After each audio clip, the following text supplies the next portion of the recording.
ഈ തെങ്ങ് കണ്ടോ, 3 വർഷം കൊണ്ട് കായ്ക്കുന്നതാണ് എന്ന് പറഞ്ഞ് മേടിച്ച് വെച്ച ഒരു തെങ്ങാണ്. പക്ഷെ 3 അല്ല 6 വർഷം കഴിഞ്ഞ് 7-8 വർഷമായിട്ടുണ്ടെന്നാണ് എനിക്ക് തോന്നുന്നത്. ഇതുവരെ കായ്ച്ചിട്ടില്ല എന്ന് പറയാൻ പറ്റില്ല. ഒരു തേങ്ങ ഇതിലുണ്ടായി. ആകെ ഒരു തേങ്ങയാണ് ഈ ഇത്രയും വർഷത്തിനകത്ത് ഉണ്ടായിട്ടുള്ളത്.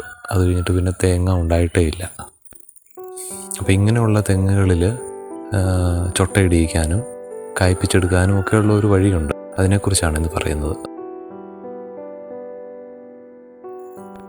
നമ്മളിതിനു വേണ്ടി ഉപയോഗിക്കുന്നത് നമ്മൾ വീട്ടിൽ തന്നെ തയ്യാറാക്കിയെടുക്കുന്ന ഒരു ഔഷധം, ഫിഷ് അമിനോ ആസിഡ് എന്നാണ് അതിൻ്റെ പേര്. അതിലുപയോഗിക്കേണ്ട സാധനങ്ങൾ ശർക്കര, പിന്നെ നമ്മൾ വീട്ടിലേക്ക് വാങ്ങുന്ന മീനിൻ്റെ ഏകദേശം 1 കിലോ മീൻ വൃത്തിയാക്കിയതിന് ശേഷം കിട്ടിയിരിക്കുന്ന അതിൻ്റെ തലയും മറ്റ് ഭാഗങ്ങളുമൊക്കെയാണ്. ഏകദേശം ഒരു അരയുണ്ട ശർക്കര, ഏതാണ്ടൊരു 350-400 ഗ്രാമോളം നന്നായി ചീകിയെടുക്കുക എന്നാണ് നമ്മുടെ നാട്ടിലൊക്കെ പറയുന്നത്. നിങ്ങളുടെ നാട്ടിലെ ഭാഷയനുസരിച്ചത് ചീകിയോ ചിരണ്ടിയോ പൊടിച്ചോ എങ്ങനെയെങ്കിലുമൊക്കെ എടുക്കുക.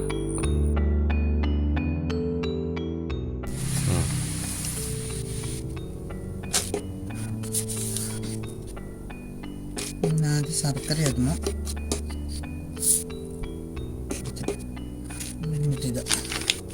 ഇത് മീനിന്റെ തലയൊക്കെ കൂടെ വേസ്റ്റാണ്. മീനിന്റെ വേസ്റ്റ് ഉണ്ടോ? 1 കിലോ അല്ലേ? 1 കിലോ മീനിന്റെ വേസ്റ്റാണിത്. 1 കിലോ ഒഴുക മീനിന്റെ വേസ്റ്റാണ്. തലയും അതിന്റെ വയറ്റിലെ ഭാഗങ്ങളും കുടലും എല്ലാം കൂടെ കൂട്ടിയിട്ടുള്ള ശർക്കര ഇടണം. അതങ്ങനെ മാറി മാറി ഇങ്ങനെ ഓരോ ലെയർ ആയിട്ടിടണം അല്ലേ? ലെയർ ആയിട്ടിടണം.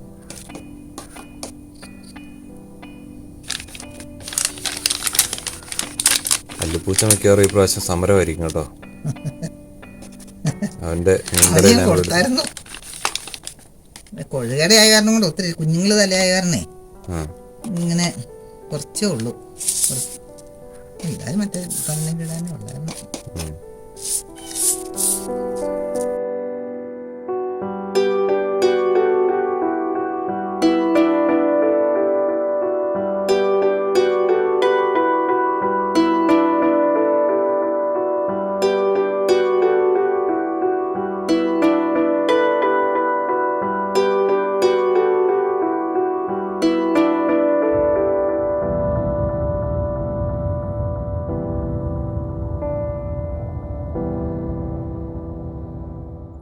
പിന്നീട് നന്നായിട്ട് എയർ ടൈറ്റായിട്ട് അടച്ച് സൂക്ഷിച്ച് വെക്കുക.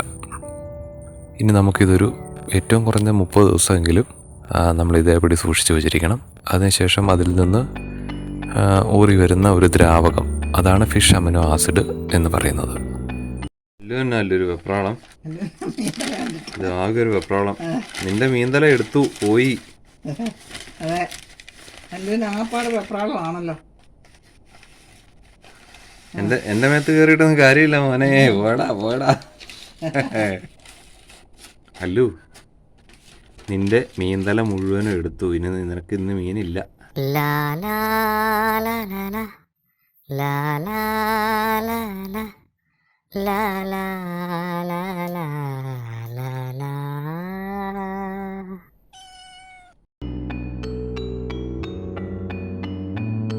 നമ്മുടെ ഫിഷ് അമിനോ ആസിഡ് തയ്യാറായിട്ടുണ്ട്. ഇനി നമ്മൾക്കിത് നന്നായിട്ടൊന്ന് അരിച്ചെടുക്കണം. ഇന്നിപ്പോൾ ഏകദേശം 30 ദിവസമായിട്ടുണ്ട്.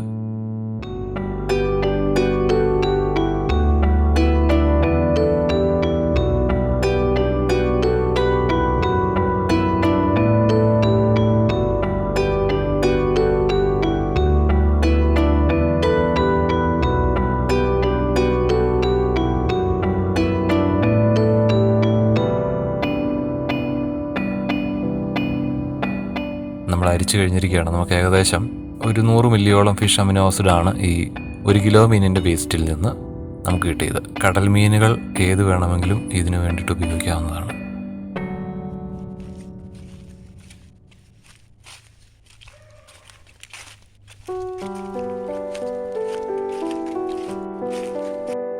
നമ്മൾ ഈ തെങ്ങിൽ ഫിഷ് അമിനോ ആസിഡ് പ്രയോഗിക്കാൻ പോവുകയാണ്.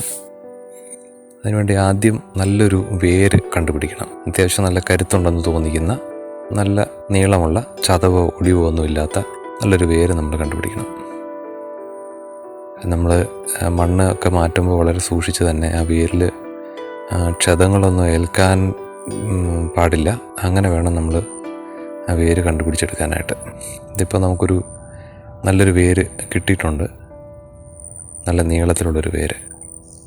ഇനി നമുക്ക് വേണ്ടത് ഒരു പ്ലാസ്റ്റിക് കൂട്, ഒരല്പം കട്ടിയുള്ള പ്ലാസ്റ്റിക് കൂടുകൾ വേണം നമ്മൾ ഉപയോഗിക്കാനായിട്ട്. എന്താണെന്ന് വെച്ചാൽ നമ്മൾ മണ്ണൊക്കെ അതിൻ്റെ പുറത്തേക്ക് ഇട്ട് മൂടി കഴിയുമ്പോൾ കല്ലോ മണൽത്തരികളൊക്കെ കൊണ്ട് തുള വീണ് നമ്മളതിലൊഴിച്ച് വെച്ചിരിക്കുന്ന ഈ ഫിഷ് അമിനോ ആസിഡ് ചോർന്നു പോകാത്ത രീതിയിലുള്ള അല്പം കട്ടിയുള്ള കൂട് വേണം ഉപയോഗിക്കാനായിട്ട്. ഇനി നമുക്ക് ഈ കൂട്ടിലേക്ക് ഒരു 20 മില്ലി ഫിഷ് അമിനോ ആസിഡ് എടുക്കുകയാണ്. അതിനായിട്ട് നമുക്ക് ഈ നമ്മൾ മരുന്ന് കഴിക്കാൻ ഉപയോഗിക്കുന്ന ഈ ചെറിയ ഔൺസ് പാത്രം, 15 മില്ലിയുടെയൊക്കെ പാത്രം, നമ്മുടെ സിറപ്പൊക്കെ വാങ്ങുമ്പോൾ കിട്ടുന്ന ഒരു അടപ്പ് പോലത്തെ പാത്രം ഉണ്ടല്ലോ, അത് ഉപയോഗിക്കാം. നമ്മളിപ്പോൾ 20 മില്ലി ഉപയോഗിക്കുന്നത് ഇത് ഒട്ടും കായ്ക്കുന്നില്ലാത്ത ഒരു തെങ്ങൊക്കെ ആയതുകൊണ്ടാണ്. ഒരുമാതിരി കായ്ക്കുന്ന തെങ്ങൊക്കെ ആണെങ്കിൽ നമുക്കൊരു 10 മില്ലി ഒക്കെ ഉപയോഗിച്ചാൽ മതിയാവും. നമ്മളിപ്പോൾ 20 മില്ലിയാണ് എടുക്കുന്നത്. അതിലേക്കൊരു 100 മില്ലി വെള്ളം ചേർക്കുക, നന്നായി കുലുക്കി ചേർക്കുക.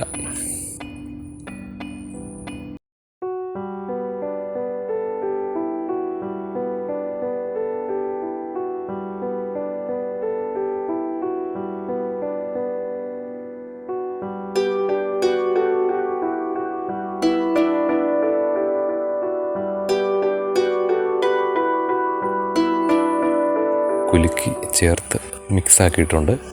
ഈ വേര് നമ്മൾ ചേർത്തിരിക്കുന്ന ഈ ലായനിയിലേക്ക് നന്നായി മുങ്ങിയിരിക്കുന്ന പാകത്തിൽ ഇറക്കി വയ്ക്കുക എന്നുള്ളതാണ്.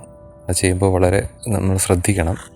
ഫിഷ് അമിനോ ആസിഡ് ലായനിയുടെ അവസാന തുള്ളി വരെ ഈ വേരിലൂടെ ഉള്ളിലേക്ക് കിട്ടാൻ പാകത്തിന് അതിൻ്റെ ഏറ്റവും കോർണറിലേക്ക് ചേർത്ത് വേണം ഈ വേര് വയ്ക്കാനായിട്ട്. നമുക്കൊരു തുള്ളി പോലും വേസ്റ്റ് ആകാൻ പാടില്ല, മുഴുവനും നമുക്കതിലേക്ക് കിട്ടണം. അതാണ് ഉദ്ദേശിക്കുന്നത്.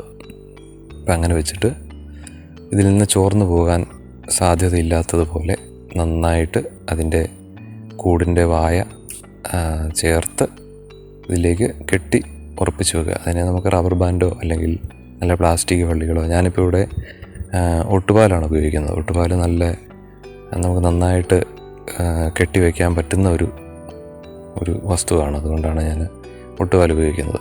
ഒട്ടും ചോർച്ചയൊന്നും വരാൻ സാധ്യതയില്ല. പ്ലാസ്റ്റിക് വള്ളി ഉപയോഗിച്ച് കെട്ടിയാലും മതി. നന്നായിട്ട് അതിൻ്റെ ഉള്ളിലേക്കോ, അല്ലെങ്കിൽ ഇപ്പോൾ മഴയൊക്കെ പെയ്ത് തെങ്ങിൻ്റെ ചുവട്ടിൽ വെള്ളം കെട്ടിക്കിടന്ന് അതിൻ്റെ ഉള്ളിലേക്കോ അല്ലെങ്കിൽ അതിൽ നിന്ന് പുറത്തേക്ക് ചോർന്നു പോകാനോ ഒന്നും പറ്റാത്ത രീതിയിൽ വേണം നമ്മളത് കെട്ടി ഉറപ്പിച്ച് വെക്കാനായിട്ട്. ഇത്രയേ ഉള്ളൂ ഇതിൻ്റെ ഒരു പ്രോസസ്സ്. പിന്നീട് നമുക്കത് മണ്ണിട്ട് മൂടിയിട്ട് ജോലി അവസാനിപ്പിക്കാം. ഇനി അതവിടെ ഇരുന്ന് ആ വേര് അതിൽ നിന്ന് ഈ ദ്രാവകം വലിച്ചെടുത്ത് അതിൻ്റെ ഫലം ഏകദേശം ഒരു 3 മാസമൊക്കെ കഴിയുമ്പോൾ മുതൽ തെങ്ങിൽ അതിൻ്റേതായിട്ടുള്ളൊരു മാറ്റങ്ങൾ നമുക്ക് കണ്ടെത്താൻ പറ്റും. ചൊട്ടയിട്ട് തുടങ്ങും, കായ്ച്ചു തുടങ്ങും. ഉണ്ടാകുന്ന ചൊട്ട അല്ലെങ്കിൽ അതിലുണ്ടാകുന്ന മച്ചിങ്ങ ഒക്കെ കരുത്തോടെ തന്നെ അതിൽ ഉണ്ടാവും. അത് തേങ്ങയായിട്ട് വരും. അങ്ങനെയൊക്കെയാണ് അതിൻ്റെ ഒരു ഫലം. ഇതും ഞാൻ മുമ്പ് പറഞ്ഞ പോലെ തന്നെ കായൊന്നും ഉണ്ടാകാത്ത ഒരു തെങ്ങായിരുന്നു. കായ് ഉണ്ടാകുന്നുണ്ടോ എന്ന് ചോദിച്ചാൽ ചൊട്ടയിടും, പക്ഷേ അത് അധികം താമസിക്കാതെ തന്നെ എല്ലാം പൊഴിഞ്ഞു പോകും. ഒരു മച്ചിങ്ങ പരുവം ഒക്കെ ആയി കഴിയുമ്പോഴേക്കും എല്ലാം പൊഴിഞ്ഞു പോകും. അങ്ങനെയായിരുന്നു അതിൻ്റെ ഒരു അവസ്ഥ. അതിൽ ഞാനൊരു ഏകദേശം ഒരു 4 മാസം മുമ്പ് ഫിഷ് അമിനോ ആസിഡ് പ്രയോഗിച്ചതിൻ്റെ ഫലമായിട്ടായിരിക്കണം, ഞാൻ അങ്ങനെ തന്നെയാണ് വിശ്വസിക്കുന്നത്. ഇത് കണ്ടോ, ഇപ്പോൾ ഇതിൽ തേങ്ങയൊക്കെ കായ്ച്ചു തുടങ്ങിയിട്ടുണ്ട്. മാത്രമല്ല അതിലൊരു 2 ചൊട്ടയിട്ടിട്ടുണ്ട്. അത് നന്നായി വരുമെന്ന് തന്നെയാണ് എൻ്റെ വിശ്വാസം. പിന്നെ ഈ ഫിഷ് അമിനോ ആസിഡ് നമ്മൾ വർഷത്തിലൊരു 3 പ്രാവശ്യമൊക്കെ പ്രയോഗിച്ചാൽ മതിയാവും. അതിൽ കൂടുതൽ പ്രയോഗിക്കേണ്ട ആവശ്യമില്ല. ഇതിപ്പോൾ ഒരു 4 മാസം മുമ്പാണ് ഞാൻ ഈ തെങ്ങിലിത് പ്രയോഗിച്ചത്. അതോടുകൂടി ഒരുപാട് വ്യത്യാസം കണ്ടു.